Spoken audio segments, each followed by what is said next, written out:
یا غوث مدد، یہ سب ناجائز ہے۔ اللہ کے علاوہ جب ہم یہ اعتراف کرتے ہیں کہ ہم آپ ہی سے مدد طلب کرتے ہیں تو پھر دہائی یا علی، یہ دہائی ہے، یا علی مدد، یعنی اے علی میری مدد کو پہنچو، یا غوث مدد، تو یہ دہائی ہے کہ اے غوث میری مدد کو پہنچو۔ ایک طرف تو ہم کہتے ہیں کہ ایاک نستعین، ہم آپ ہی سے مدد طلب کرتے ہیں اور کسی سے مدد نہیں طلب کرتے، پھر اس کے بعد میں پھر دوسرے کسی کی دہائی دینے کا کیا مطلب ہے؟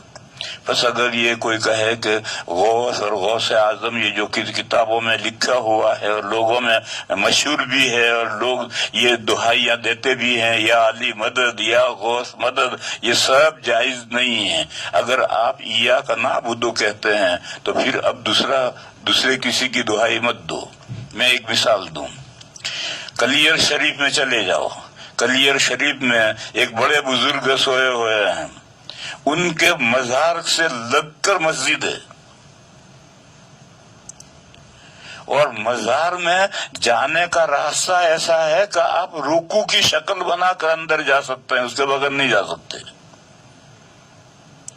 اب رکوع کی شکل بنانا ہے، رکوع تو اللہ ہی کے لیے ہوتا ہے، سجدہ اللہ ہی کے لیے ہوتا ہے، تو جو مزار پر سید فاتحہ پڑھنے جائے گا، جب حضرت صابر کلیری رحمت اللہ علیہ کو رکوع کر کے جائے گا اور پھر نکل کر کے مسجد میں جا کر نماز پڑھ رہا ہے، اللہ کے سامنے رکوع سجدہ کر رہا ہے، یہ کیا بات ہے؟ ایک طرف تو اللہ کے سامنے رکوع سجدہ کر رہا ہے، ایک طرف صابر کلیری رحمت اللہ علیہ کے قبر پر جاتے ہوئے رکوع کر کے جا رہا ہے۔ یہ دو چیزیں کس طرح سے جمع ہوں گی؟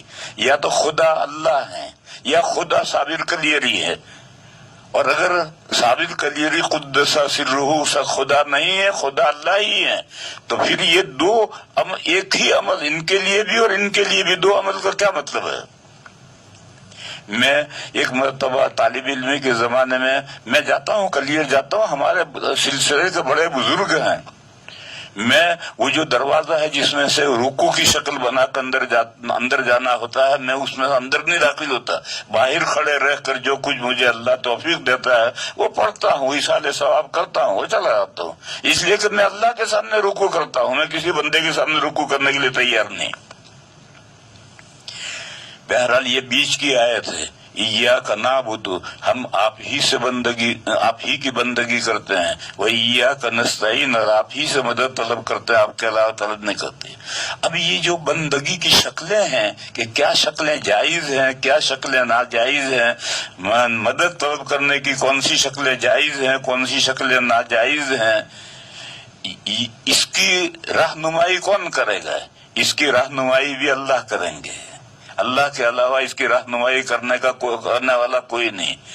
اب اللہ تعالیٰ رہنمائی کیسے کریں گے؟ یہاں سے رسالت کا مسئلہ شروع ہوا کہ اللہ تعالیٰ بندوں ہی میں سے ایک شخصیت کو منتخب کریں گے، رسول بنائیں گے، وحی کے ذریعے سے اس بندے کو واقف کریں گے، پھر وہ بندہ دوسرے تمام انسانوں کو بتلائے گا۔ رسالت کا مسئلہ یوں شروع ہوا تو اگلی آیت آئی، اہدنا الصراط المستقیم، دکھلائیے ہمیں، بتلائیے ہمیں سیدھا راستہ۔ قائم سیدھا راستہ، بندگی میں سیدھا راستہ کون سا ہے؟ استعانت مدد طلب کرنے میں سیدھا راستہ کون سا ہے؟ اور پوری زندگی گزارنے کا سیدھا راستہ کون سا ہے؟ وہ سیدھا راستہ کون سا ہے وہ ہمیں بتلائیے۔ یعنی کسی انسان کو، ہم میں سے کسی انسان کو رسول منتخب کر کے اس پر وحی نازل فرمائیے، اور وہ بندہ آپ کی وحی کے ذریعے سے ہمیں بتلائے کہ دیکھو زندگی گزارنے کا صحیح راستہ یہ ہے۔ میرے بھائیوں، میری بہنوں، یہ بات ذہن میں رکھو، یہ دنیا، اس دنیا میں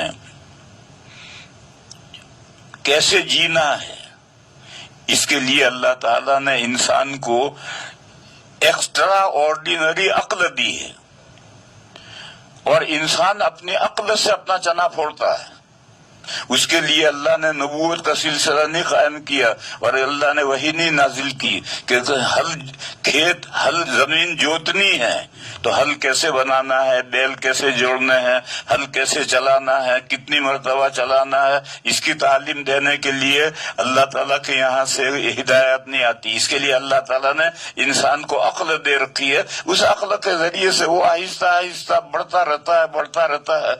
دیکھو آج کہاں تک انسان کی عقل نے انسان کے تمدن کو پہنچا دیا ہے، عقل حیران ہے۔ اس کے لیے نبوت کا سلسلہ نہیں ہے، یہ تو انسان اپنی عقل سے اس کو کرتا ہے۔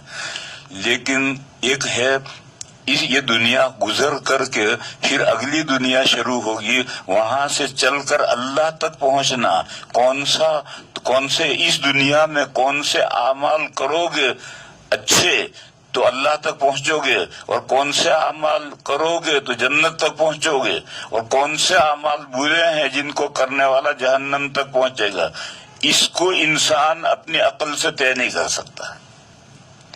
انسان کی عقل اس کے برابر نہیں ہے، اور دلیل اس کی یہ ہے کہ دیکھو دنیا میں جتنے مذاہب، ریلیجن، دھرم ہیں، یہ سارے دھرم اللہ تک پہنچنے کی کوشش کرتے ہیں، سارے دھرم اللہ تک پہنچنے کی کوشش ہے، اور پھر ان میں کتنا تفاوت ہے، کتنا اختلاف ہے۔ تو اگر انسان اپنی عقل سے اللہ تک پہنچ سکتا، اللہ کی مرضی کو جان سکتا، تو انسان دنیا میں جو دھرم ہیں، جو ریلیجن ہے، ان میں اتنا اختلاف نہ ہوتا۔ معلوم ہوا کہ یہ مسئلہ انسان کا عقلی نہیں ہے، کہ عقل سے طے نہیں ہو سکتا۔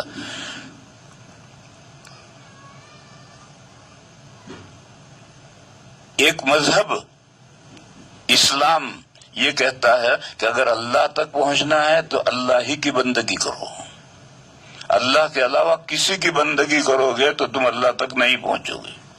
ایک حدیث شریف ہے، قیامت کے دن اللہ تعالیٰ ان لوگوں سے یہ کہیں گے جنہوں نے شرک کیا ہے، اللہ کے ساتھ بندگی میں شریک ٹھہرایا ہے، اللہ تعالیٰ کہیں گے انا اغنى الشرکاء، میں پارٹنروں میں سب سے زیادہ بے نیاز ہوں، مجھے تیری بندگی نہیں چاہیے، میرے ساتھ جن پارٹنروں کو تو نے شریک کر کے ان کی بندگی کی ہے، جا ان کے پاس جا کر اپنا صلہ لے لے، میرے پاس تیرے لیے کچھ نہیں ہے۔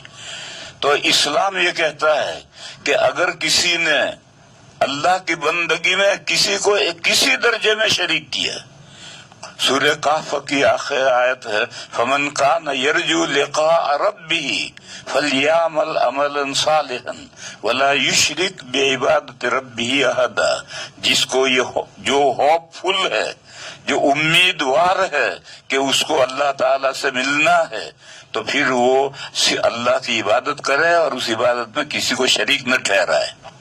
صحابہ نے پوچھا کہ اللہ کی عبادت میں شریک ٹھہرانا کیا ہے؟ تو حضور نے فرمایا یرائی، عبادت میں دکھاوا کر رہا ہے، نماز پڑھ رہا ہے دکھاوا کر رہا ہے، روزہ رکھ رہا ہے دکھاوا کر رہا ہے، زکوٰۃ دے رہا ہے دکھاوا کر رہا ہے، حج کر رہا ہے دکھاوا کر رہا ہے۔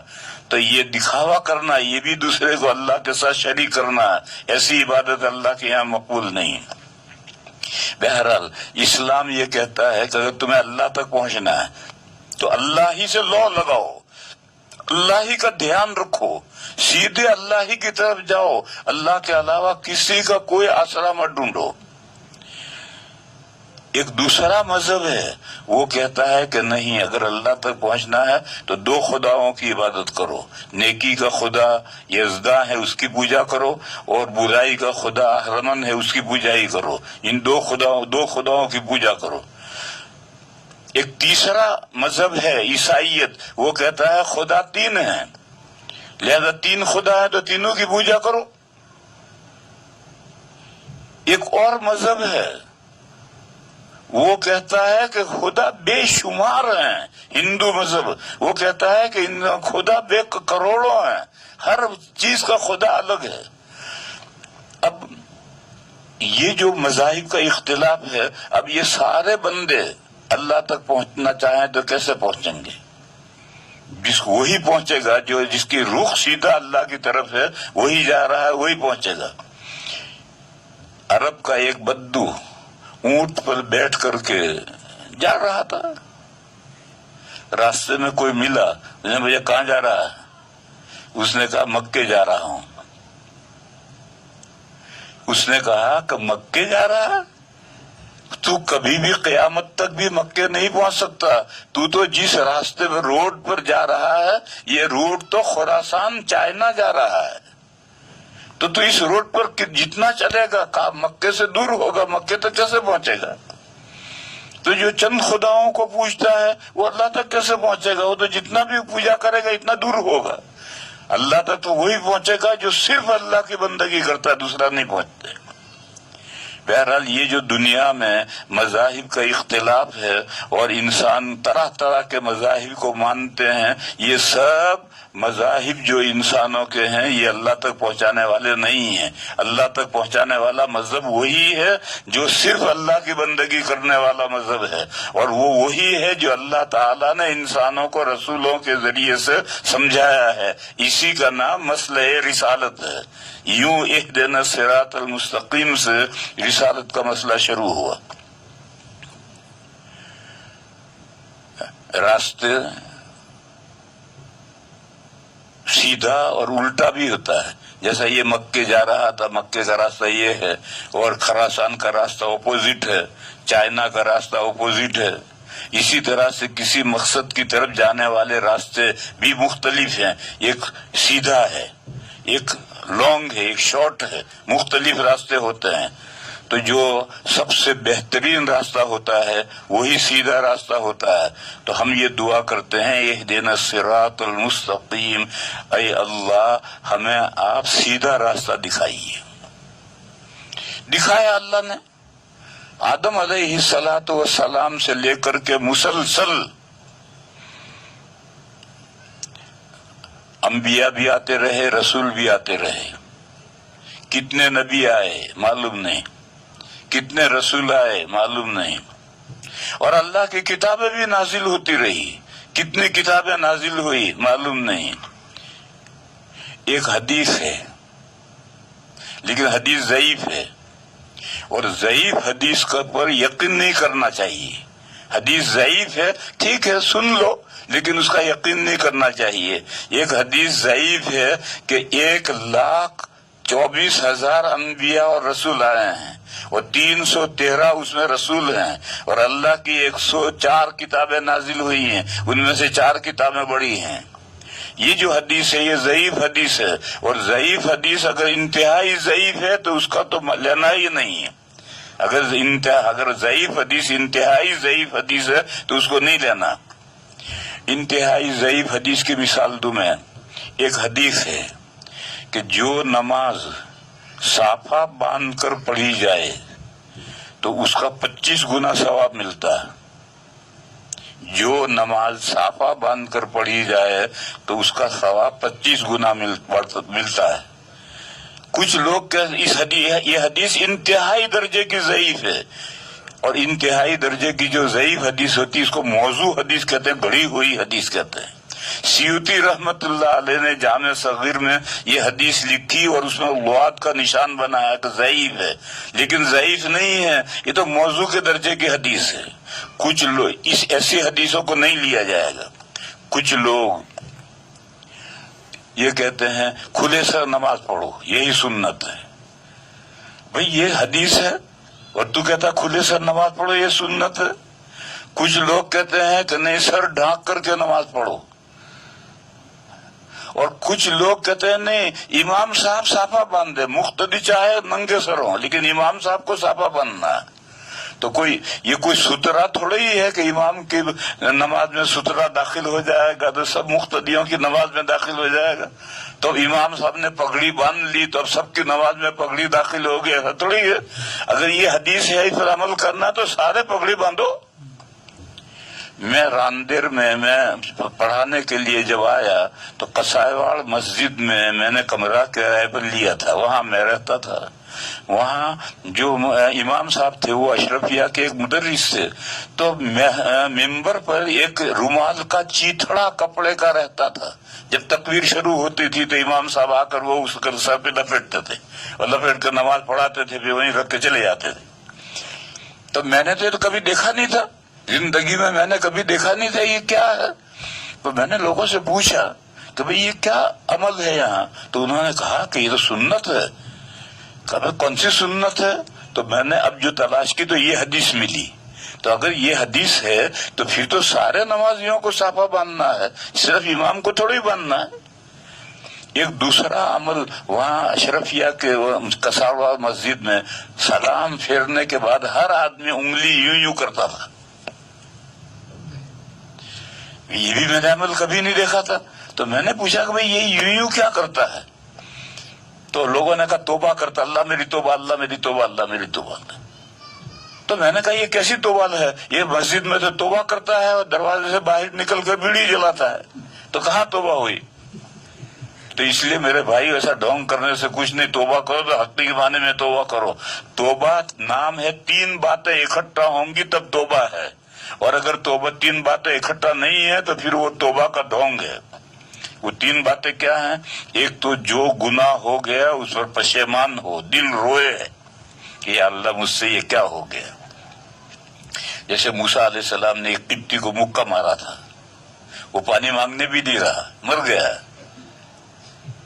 تو فوراً موسیٰ علیہ السلام نے کہا رب انی ظلمت نفسی، یا اللہ میں نے اپنا نقصان کر لیا. تو پہلے جو گناہ ہو جائے اس پر دل روئے، پشیمانی ہو. اس کے بعد پھر پکا ارادہ کرے کہ آئندہ میں یہ کام نہیں کروں گا. اور پھر اس کے بعد پھر قول و فعل سے، قول سے یا فعل سے اللہ سے معافی مانگے. یہ 3 باتیں اکٹھا ہوں گی تو توبہ ہے، ورنہ توبہ نہیں ہے. پہلے جو گناہ ہوا ہے سب سے پہلے اس گناہ پر دل روئے. وہ گناہ تو چھوڑتا ہی نہیں. بیڑی پی رہا ہے، پیتا رہتا ہے، گٹکا کھاتا ہے، کھاتا رہتا ہے، غیبت کرتا ہے، کرتا رہتا ہے، زنا کرتا ہے، کرتا رہتا ہے، اور کہتا رہتا توبہ توبہ توبہ توبہ توبہ. یہ تھوڑی توبہ ہے، یہ توبہ کا مذاق ہے. تو پہلے تو جو گناہ ہو گیا ہے اس گناہ پر پشیمانی ہو جائے. میں نے مثال دی کہ موسیٰ علیہ السلام نے مکہ مارا اور قبطی مر گیا تو انہوں نے کہا رب انی ظلمت نفسی. تو پہلے تو دل روئے. پھر اس کے بعد یہ پختہ ارادہ کرے کہ آئندہ یہ گناہ میں کبھی نہیں کروں گا. آئندہ اگر پھر کسی نفس کی شرارت سے یا شیطان کے ورگلانے سے گناہ ہو جائے تو پھر توبہ کرے، پھر ہو جائے تو پھر توبہ کرے. لیکن پہلے قدم پر یہ طے ہے کہ بس آئندہ یہ گناہ نہیں کرنا. اور اگر یہ طے نہیں کیا ہے تو پھر توبہ کرنے سے توبہ نہیں ہوتی. تو پہلے یہ دوسری چیز، یہ شرط یہ ہے کہ یہ طے کر لو کہ ابھی آئندہ گناہ کچھ نہیں کرنا. پھر اس کے بعد میں قول سے یا فعل سے اللہ کے سامنے معافی مانگے تو اللہ غفور رحیم ہے، معاف کر دیں گے. قول سے تو آپ جانتے ہیں، قول سے معافی مانگنے کے لیے بہترین طریقہ یہ ہے کہ 2 رکعت صلاۃ التوبہ پڑھو. یہ 2 رکعت یہ کم سے کم ہے، ورنہ جتنی زیادہ سے زیادہ گڑ ڈالو گے اتنا میٹھا ہوگا. خوب نماز پڑھو، اللہ کا ذکر کرو. پھر اس کے بعد میں ہاتھ اٹھاؤ اور اللہ کے سامنے گڑ گڑاؤ کہ اللہ مجھ سے یہ گناہ ہوا، مجھے اس کو معاف فرما دے. اور یہ توبہ کرتے رہو یہاں تک کرتے رہو کہ دماغ میں سے وہ تصور گناہ کا نکل جائے. تو دماغ میں سے تصور نکل جائے تو سمجھ لو اللہ کے یہاں توبہ قبول ہو گئی. زبردستی گناہ کو یاد مت کرو، اور زبردستی گناہ کو یاد کر کے توبہ مت کرو. جب تک تمہیں ذہن میں گناہ رہے وہاں تک توبہ گڑ گڑا کر کرتے رہو. ذہن سے تصور نکل گیا تو اب اس کے بعد توبہ بند. یہ تو ہے قولی توبہ. اور فعلی توبہ کیا ہے؟ فعلی توبہ یہ ہے کہ زندگی کا ورق پلٹ دو. اچھی بری زندگی تھی اس کو پلٹ دو اور اچھی زندگی اختیار کر لو. یہ توبہ ہے. ایک حدیث ہے کہ جو حج کو جاتا ہے اور حج میں 2 کام نہیں کرتا، لم یرفث، بیوی کے ساتھ زن و شوئی کی باتیں نہیں کرتا، ولم یفسق، گناہ کا کوئی کام نہیں کرتا، تو رجع کما ولدتہ امہ، وہ حج کر کے گھر ایسا واپس آتا ہے جیسا ماں کے پیٹ سے پیدا ہوا تھا اس وقت، جیسا پاک تھا ایسا پاک ہو کر آتا ہے. یہ حدیث جب ہم مسلم شریف کی حدیث ہے، جب یہ حدیث ہم پڑھاتے ہیں تو یہ سوال پیدا ہوتا ہے کہ کبیرہ گناہ کے لیے تو توبہ ضروری ہے، توبہ کے بغیر کبیرہ گناہ نہیں معاف. یہ حج کر کے آیا کیسے معاف ہو گیا کبیرہ گناہ؟ توبہ تو اس نے کی نہیں. سود لیتا تھا، زنا کرتا تھا، چوری کرتا تھا، یہ کرتا تھا، وہ کرتا، کبیرہ گناہ کرتا تھا. اسے توبہ تو حج میں کی نہیں، اور حج کر کے آیا تو یہ سارے توبہ کبیرہ گناہ توبہ کے بغیر کیسے معاف ہو گئے؟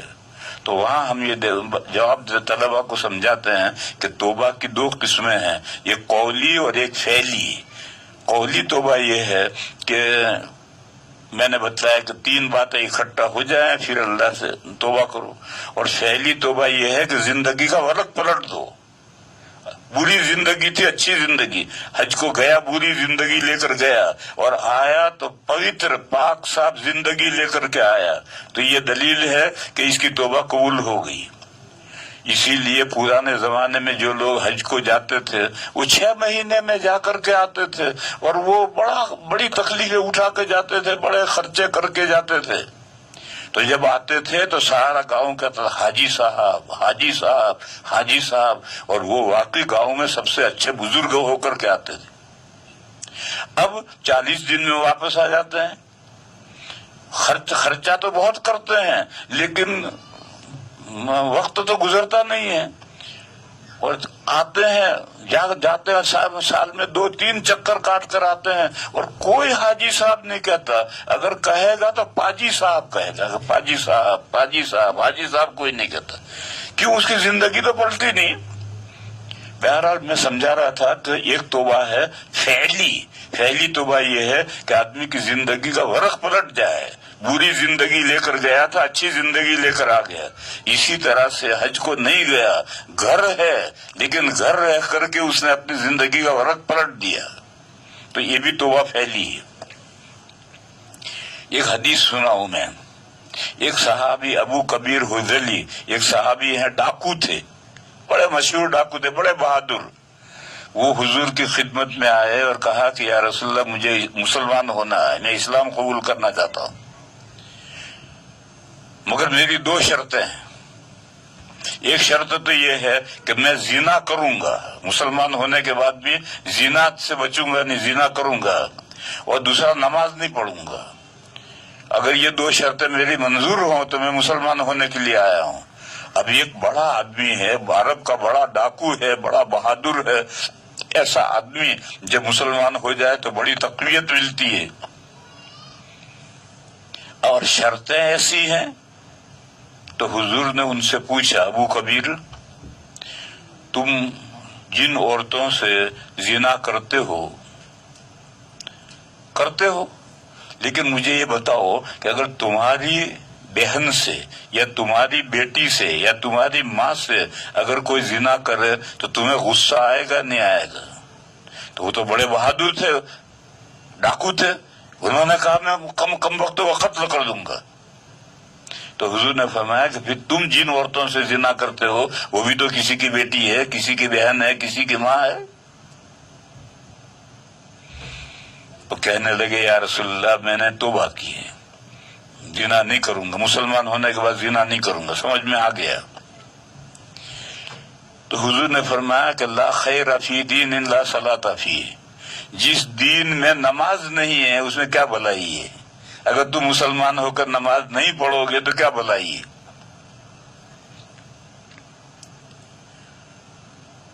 حدیث شریف میں ہے کہ بین الایمان والکفر ترک الصلاۃ، ایمان اور کفر کے درمیان میں باریئر، 2 روڈوں کے بیچ کا جو حصہ ہے وہ ہے نماز نہ پڑھنا.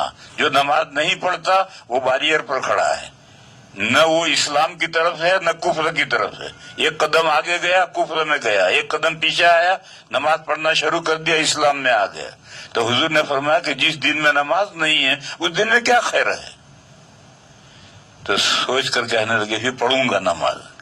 پھر 2 شرطیں ختم کر کے پھر ایمان لائے. بہرحال میرے بھائیوں کہنا ہے کہ یہ جو راستہ جو اللہ نے اپنے رسولوں اور نبیوں کے ذریعے سے بھیجا ہے، اور انبیاء اور رسول کتنے ہیں کوئی پکا یقین کرنا نہیں ہے. بس ایک اللہ نے بے شمار انبیاء اور رسول بھیجے ہیں، کتابیں بھی بہت آئی ہیں. قرآن میں 4 کتابوں کا نام ہے، ان کو تو ماننا ہے کہ 4 کا یہ عدد، 4 کا عدد تو پکا ہے. لیکن ساری کتابیں کتنی ہیں اس کے لیے حدیث ضعیف ہے. جس حدیث میں 104 کتابوں کا ذکر آیا ہے، اسی طرح سے قرآن کریم میں 25 پیغمبروں کے نام ہیں. لہٰذا یہ 25 پیغمبروں کو تو بالیقین ماننا ہے. اس کے علاوہ کتنے پیغمبر آئے اللہ جانے کتنے آئے. وَإِن مِّنْ أُمَّةٍ إِلَّا خَلَا فِيهَا نَذِيرٌ، ہر امت میں اللہ سے ڈرانے والے گزرے ہیں. لہذا کتنے پیغمبر آئے ہیں ہم نہیں بتا سکتے، لیکن بے حساب پیغمبر اللہ تعالیٰ کی طرف سے آئے ہیں. یہ جو رسالت کا سلسلہ شروع ہوا ہے اور ان کے ذریعے سے جو اللہ تعالیٰ نے دین بھیجا ہے، یہ دین نے جو اللہ تک پہنچنے کا راستہ بتایا، یہی سیدھا راستہ ہے. تو ہم یہ دعا کرتے ہیں، اہدنا الصراط المستقیم، اے اللہ ہمیں آپ تک پہنچنے کا سیدھا راستہ دکھائیے. یوں رسالت کا مسئلہ شروع ہوا ہے، آخر تک یہی مسئلہ جائے گا. وآخر دعوانا ان الحمد للہ رب العالمین. آج ایک مطالبہ آیا تھا. ایک دوست نے لکھا کہ یہ جو آپ عشاء کے بعد تقریر کرتے ہیں، ہم لوگ جو ہیں عشاء کے بعد تراویح کے بعد کھانا کھاتے ہیں تو ہمارے پاس میں وقت نہیں ہوتا ہے. گجراتی 3 مرتبہ کھاتا ہے، سارے لوگ تو 2 مرتبہ کھاتے ہیں، لیکن گجراتی 3 مرتبہ کھاتا ہے. ایک افطاری میں خوب ڈٹ کر پیٹ بھر کر کھائے گا، پھر تراویح کے بعد بیٹھے گا تو جب تک پیٹ میں ذرا بھی جگہ ہے اٹھے گا نہیں، پھر سو جائے گا، پھر سحری میں اٹھا کر جتنا گھر میں سارا چٹ کر جائے گا. تو اب گجراتی کو تو کھانا کھانے کے لیے گھنٹہ بھر چاہیے.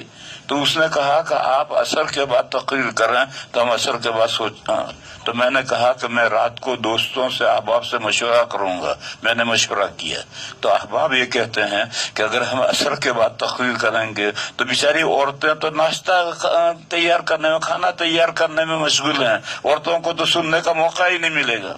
اور اگر کھانا پکانے میں ذرا گڑبڑ ہو گئی تو بعد شوہر تو بڑے بدتمیز ہوتے ہیں، بیوی کو پریشان کر دیتے ہیں. اسی لیے مسئلہ ہے کہ اگر شوہر بد دماغ ہے اور کھانے میں نمک ہلکا رہ گیا ہے، تیز ہو گیا، اس سے اس کو غصہ ہے تو اس کو سالن چکھ سکتی ہے کا مطلب بھی نہیں سمجھتے لوگ. چکھنا یہ ہے کہ انگلی بھگاؤ سالن میں اور زبان پر رکھو اور پھر تھوک دو، اس کو نگلنا نہیں ہے. اگر یہ زبان پر لکھا ہے، اس کو اگر نگلو گے تو روزہ عورت کا ٹوٹ جائے گا. زبان پر رکھ کر کے اس کو تھوک دینا ہے تو پتہ چل جائے گا کہ نمک کیسا ہے. تو شریعت نے یہاں تک عورتوں کو اجازت دی ہے، کیونکہ اگر وہ نمک صحیح نہیں ہوگا تو شوہر اس کے اوپر سر پھوڑ دے گا. تو اس لیے دوستوں نے یہ کہا کہ عصر بعد ہم تقریر، ایک تو عصر کے بعد دماغ کا اسکرو ڈھیلا ہو جاتا ہے، روزے کا آخری وقت ہوتا ہے، اس وقت دماغ قابو میں بھی نہیں رہتا. اور ابھی تو پان وان کھا کر تیار ہو کر بیٹھتے ہیں تو دماغ قابو میں رہتا ہے. اس لیے دوستوں کی رائے عصر کے بعد کی نہیں ہے.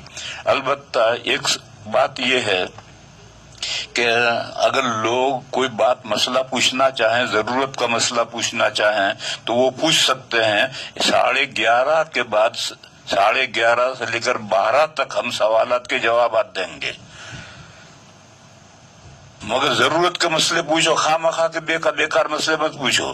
اور ضرورت کے مسئلے واٹس ایپ پر پوچھنے ہو پوچھو. دوسرے میرے ذہن میں جو کوئی آئیں گے مسئلہ آئیں گے تو میں بھی بیان کروں گا. باقی عصر کے بعد پروگرام رکھنے کا مسئلہ نہیں. تو میرے لیے بھی دشواری ہے، دماغ قابو میں نہیں ہوتا ہے. دوسرا سارے لوگ بھی نہیں سن سکتے ہیں، عورتیں خاص طور پر نہیں سن سکتی ہیں. اس لیے پروگرام کل سے پروگرام یہ ہے کہ 11:30 تک تو تفسیر ہوگی، اس کے بعد آدھا گھنٹہ مسائل کی مجلس ہوگی اور مسائل کے جواب دیے جائیں گے. وآخر دعوانا الحمدللہ.